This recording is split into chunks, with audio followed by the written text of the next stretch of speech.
एक छोटे से कस्बे में बसा था रामलालपुर। यह कस्बा शहर से दूर था, मगर यहाँ के लोग दिल के बहुत साफ थे। सुबह की पहली किरण के साथ ही गलियों में हलचल शुरू हो जाती। कोई दूध लेकर निकलता, कोई खेत की ओर, तो कोई मजदूरी के लिए। इसी कस्बे की एक संकरी गली में रहता था मोहन। मोहन की उम्र करीब 28 साल थी। न बहुत पढ़ा लिखा, न कोई बड़ा हुनर, बस ईमानदारी और मेहनत उसके पास भरपूर थी। मोहन हर सुबह एक पुरानी साइकिल पर चाय का डिब्बा, बिस्कुट और नमकीन लाद कर निकलता। वह स्टेशन के बाहर खड़ा होकर चाय बेचता था। गरम चाय, इलायची वाली गरम चाय। सुबह की ठंडी हवा में उसकी आवाज लोगों को खींच लाती। स्टेशन पर काम करने वाले कुल्ली, सफाई कर्मी, शहर जाने वाले मजदूर, सब मोहन की चाय के दीवाने थे। मोहन, तेरी चाय में कुछ बात है। मोहन बस मुस्कुरा देता।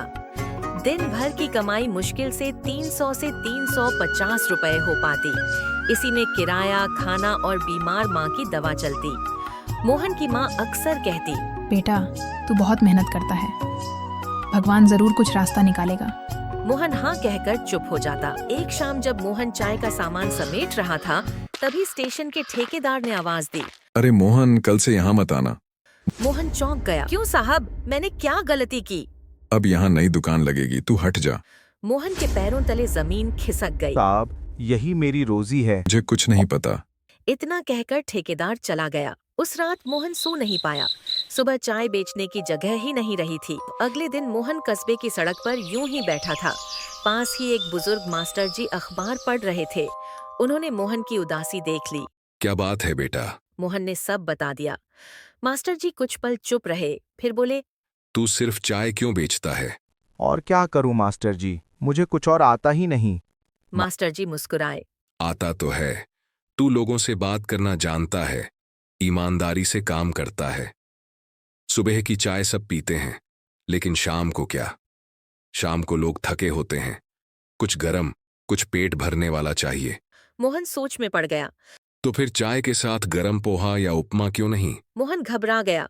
मास्टर जी, इतना सब कैसे करूंगा? डर से कभी रास्ता नहीं खुलता बेटा। इतना कहकर मास्टर जी चले गए। मोहन ने हिम्मत की। उधार लेकर अगली शाम पोहा बनाया, एक ठेला किराए पर लिया और बस स्टैंड के पास खड़ा हो गया।